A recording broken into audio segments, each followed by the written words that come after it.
Hello students, today we will study about electromagnetic induction.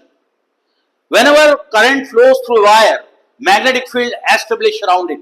यानी भी जब भी कभी करंट फ्लो होता है किसी वायर से तो उसके चारों तरफ मैग्नेटिक फील्ड एस्टेब्लिश हो जाती है। तो जिस तरह से एक वायर से ऐसा करंट जा रहा है तो मैग्नेटिक फील्ड ऐसा प्रोड्यूस हो जाएगी परपेंडिकुलर टू वायर। ओके, जैसे कंसेंट्रिक रिंग्स में thumb shows the direction of magnetic current and the four finger shows, all finger shows, curved finger shows the direction of magnetic field. अगर आपका wire ऐसे जा रहा है ऊपर की ओर तो राइट साइड में फील्ड अंदर की ओर जाएगी, लेफ्ट साइड में बाहर की ओर जाएगी। अंदर की ओर जाएगी तो क्रॉस बनाओगे, बाहर की ओर निकलेगी तो डॉट बनाओगे। क्रॉस मतलब हो गया वहां पे साउथ पोल है और यहाँ पे हो गया नॉर्थ पोल है। तो एक हिस्सा साउथ पोल जैसे काम करता है और एक हिस्सा नॉर्थ पोल जैसे काम करता है। अब हम लोग पढ़ते हैं कि ये मैग्नेटिक फ्लक्स होता क्या है और मैग्नेटिक फील्ड क्या होती है, समझिए। तो जो मैग्नेटिक फील्ड है उसको कैपिटल लेटर बी से रिप्रेजेंट करते हैं और मैग्नेटिक फील्ड जो होती है वो कैपिटल बी से रिप्रेजेंट करते हैं और उसकी यूनिट होती है टेस्ला। टेस्ला भी होती है और वेबर पर मीटर स्क्वायर भी होती है, समझिए। तो टेस्ला क्या होता है, वेबर पर मीटर स्क्वायर के बराबर होता है और मैग्नेटिक फ्लक्स की होती है वेबर, समझिए। तो मैग्नेटिक फ्लक्स क्या होता है, जैसे अगर ये आपका एरिया है, समझिए, और ये एरिया इस तरह से बना हुआ है, समझ में आया, ये इस तरह से बना हुआ है और इसके बिल्कुल परपेंडिकुलर ऐसे अपन डीएस बना दें, क्या है ये डीएस है और ये सरफेस एरिया है, समझ में आ रहा है आपको, ये सरफेस एरिया है। यानी कि अगर ये एरिया है, अगर इसको एरिया लो और ये परपेंडिकुलर है, इसको मैं अगर ऐसा कर दूं तो ऐसा दिखेगा। ये कहलाता है एरिया वेक्टर डीएस, यानी जो भी छोटा सा एरिया, यानी कि एक पिन को लगाओगे उतना बड़ा एरिया होता है, समझ गए।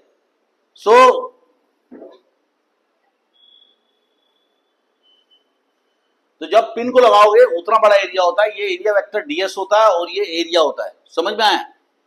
अब हुआ सवाल कि मैग्नेटिक फ्लक्स होता क्या है। तो जो मैग्नेटिक लाइंस ऑफ फोर्सेस होती है, magnetic lines of forces unit area से जो पास होती है उसको बोलते हैं मैग्नेटिक फ्लक्स। जिस तरह से झाड़ू होता है ना, लंबा सीखों वाला झाड़ू होता है, उसको आप बांध देते हो, जहां बांधते हो वहां पे इतनी सारी सीखें इतने से एरिया में रहती है, समझ गए। तो ये क्या कहलाता है, मैग्नेटिक फ्लक्स। तो जैसे जैसे आपका पोल से डिस्टेंस बढ़ेगा मैग्नेटिक लाइंस का सेपरेशन बढ़ता चले आएगा, समझ गए। वो अपना पढ़ बैठ के मैग्नेटिक लाइंस का सेपरेशन बढ़ते चले आएगा और इसको हम बोल सकते हैं कि फ्लक्स कम हो रहा है, समझ गए। तो number of magnetic lines in unit area is called magnetic flux. अब मान लो वहां से अगर बहुत सारी मैग्नेटिक लाइंस आ रही है, मान लो यहाँ नॉर्थ पोल है और यहाँ साउथ पोल है, तो ये मैग्नेटिक लाइंस जा रही हैं और आप उसके रास्ते में एक हाथ रख दो ऐसा, ये मान लो 1 सेंटीमीटर स्क्वायर है, यानी ये लेंथ, एक साइड 1 है, ये साइड 1 है, 1 सेंटीमीटर स्क्वायर, और इसके बिल्कुल परपेंडिकुलर आपने ऐसा रख दिया, इसको बोलेंगे एरिया वेक्टर डीएस। अगर मान लो, चलो इस साइड को लेके देखते हैं, मान लो ये यूनिट एरिया है, और यूनिट एरिया से फ्लक्स निकल रहा है। अब यहां पे नॉर्थ पोल है, समझ गए। तो जब आप इसको करीब ले आओगे तो हमें बताया था कि जो पोल होता है उसके पास मैग्नेटिक लाइंस ऑफ फोर्सेस ज्यादा होती है। तो जब मैग्नेट को पास लाओगे तब भी इसके अंदर फ्लक्स डेंसिटी बढ़ती जाएगी, फ्लक्स बढ़ते जाएगा। मैग्नेट को दूर ले आओगे तो फ्लक्स कम होगा। अगर एरिया बढ़ा दोगे तो भी फ्लक्स बढ़ जाएगा। या मैग्नेट यहां रखा हुआ है, इसकी पोल स्ट्रेंथ बढ़ा दोगे तो भी फ्लक्स बढ़ जाएगा, समझ गए। तो हम ये यूनिट एरिया में किन किन कंडीशन से फ्लक्स बढ़ा सकते हैं। एक तो क्या कर सकते हैं कि ये जो मैग्नेटिक पोल है, इस पोल की स्ट्रेंथ बढ़ा दी जाए। जैसे चार्ज होता है 2 कूलम का, 4 कूलम का, 10 कूलम का, 50 कूलम का, वैसे ही हम लोग इस पोल की स्ट्रेंथ बढ़ा दें, ज्यादा पावरफुल मैग्नेट ले आए, समझ गए। इसका मतलब पोल स्ट्रेंथ बढ़ाना मतलब मैग्नेटिक फील्ड बढ़ाना। अगर मैग्नेटिक फील्ड बढ़ा दोगे तो भी फ्लक्स बढ़ जाएगा, समझ गए। अब दूसरी बात ये आती है हमारे सामने कि अगर इसको करीब ले गए तो भी फ्लक्स बढ़ेगा, दूर ले गए तब भी फ्लक्स कम होगा, यानी फ्लक्स कम ज्यादा होगा मैग्नेट को पास दूर ले आने से। लेकिन मान लो मैग्नेट की पोजीशन फिक्स है, फिक्स है, आपका मैग्नेट यहां पे फिक्स है, समझिए। अब आप इसको ना पास ले आके बढ़ा सकते हो ना दूर ले आके कम कर सकते हो।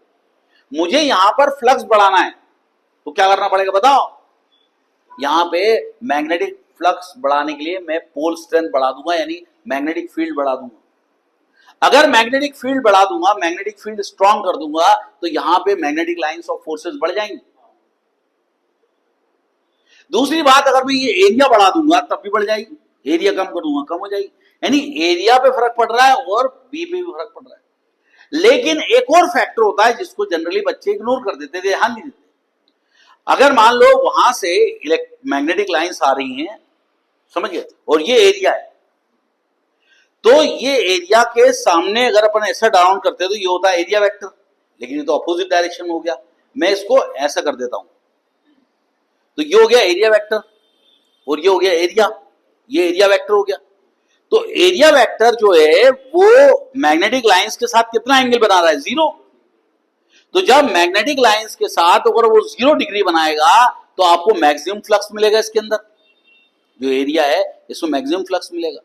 लेकिन अगर इसको टर्न करते जाऊं, मैं ऐसे टर्न करते जाऊं करते जाऊं करते जाऊं करते जाऊं करते जाऊं और ऐसे कर दूं, तो इसके अंदर ये इतना पतला होता है कि इसके अंदर से अब फ्लक्स पास नहीं हो रहा, तो 0 फ्लक्स हो गया। एंगल कितना हो गया? 90। ये हो गया मैग्नेटिक लाइंस ऑफ फोर्सेस का डायरेक्शन और ये हो गया डीएस, दोनों के बीच में एंगल 90 डिग्री। तो जब 90 डिग्री हो जाएगा, cos 90 क्या होता है? 0।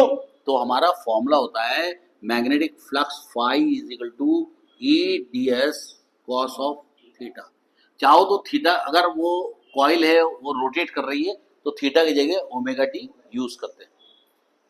Phi is equal to E ds cos theta. देखो, अरे यार गलती हो गई, यहाँ पे बी लिखना पड़ेगा, यहाँ पे ए लिखना पड़ेगा ना, यहाँ बी और यहाँ, वो तो इलेक्ट्रिक फील्ड का फॉर्मूला था, इलेक्ट्रिक फ्लक्स का फॉर्मूला था।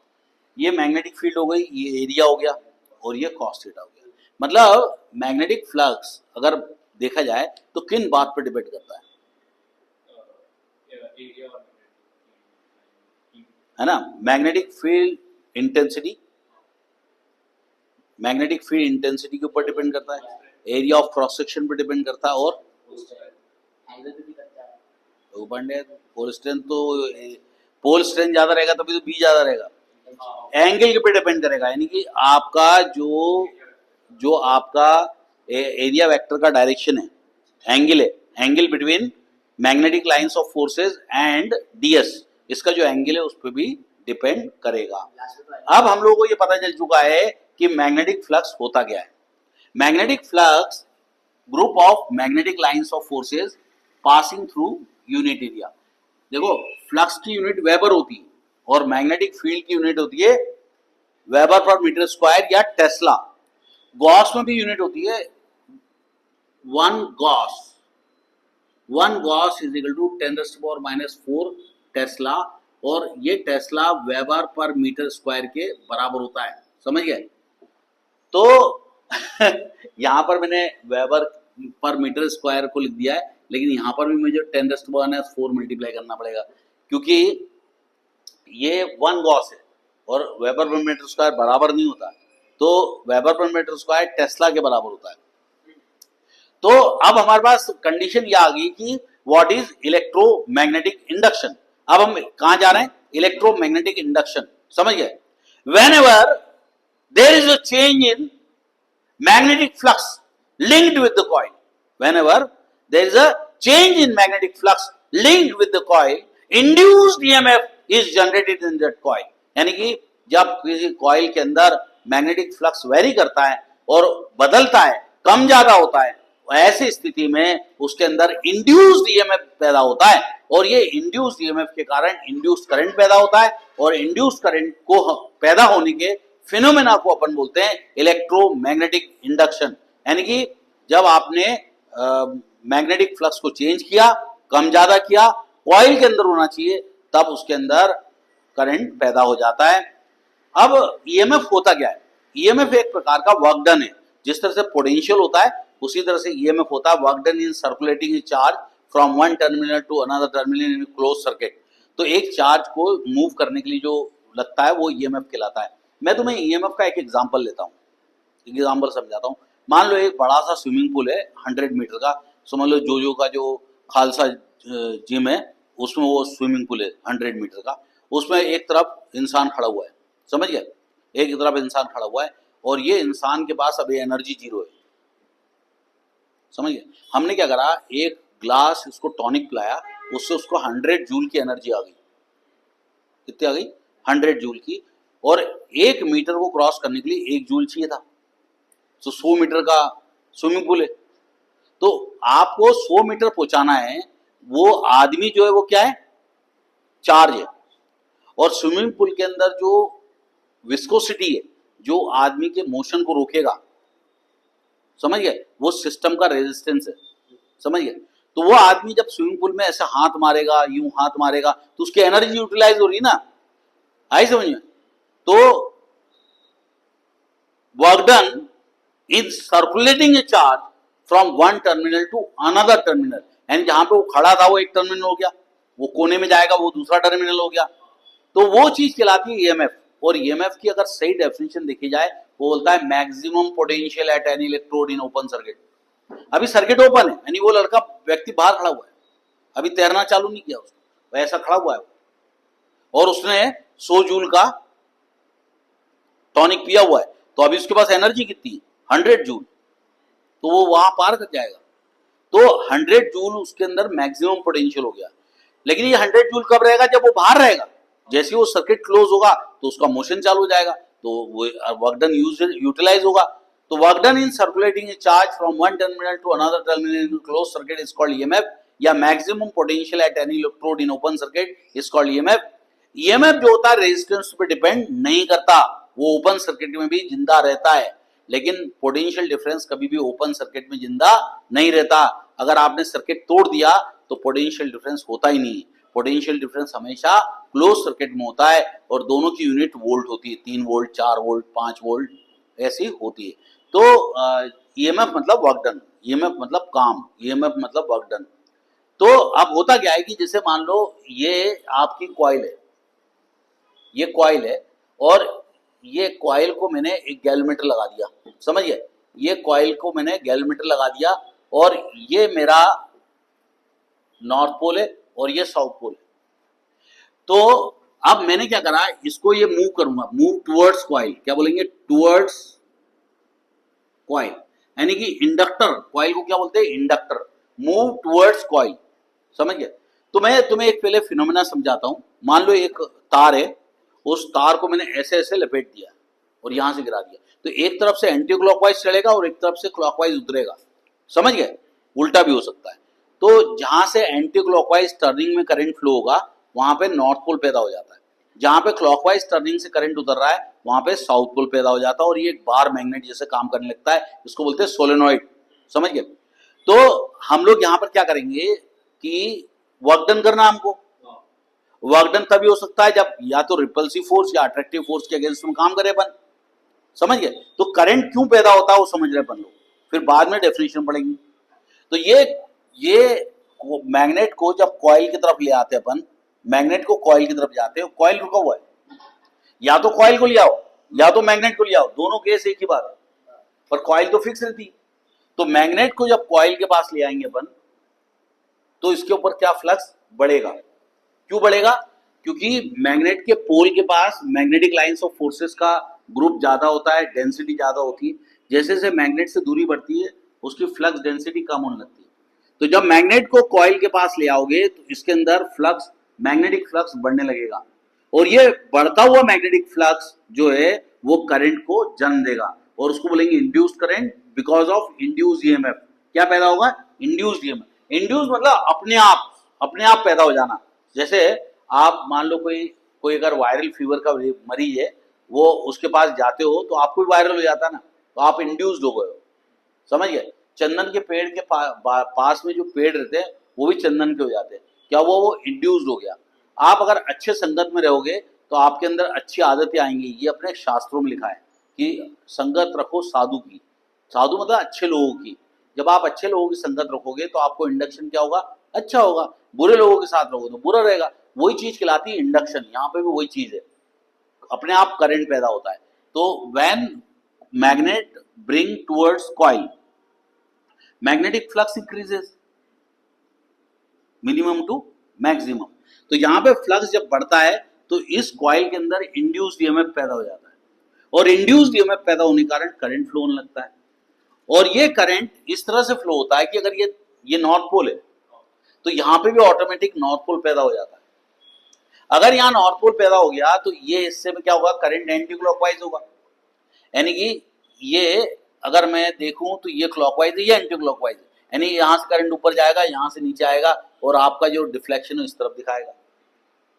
लेकिन जब मैग्नेट को दूर ले आएंगे तो यहाँ पे अपने आप साउथ पोल पैदा हो जाएगा, तो यहाँ पे करंट क्या हो जाएगा, क्लॉकवाइज हो जाएगा। तो दूसरे केस में क्या हो जाएगा, आपका जो डिफ्लेक्शन है दूसरे डायरेक्शन में हो जाएगा।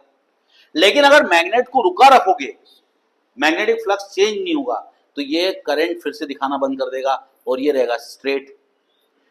तो whenever there is a change in magnetic flux linked with the coil, whenever there is a change in magnetic flux linked with the coil, changes means either increases or decreases induced EMF generated in the coil। induced EMF क्यों generate हुआ, क्योंकि ये north pole को ripple कर रहा है, उसके बाद भी अपन काम कर रहे हैं ना अंदर लाने में, तो वी आर डूइंग वर्क।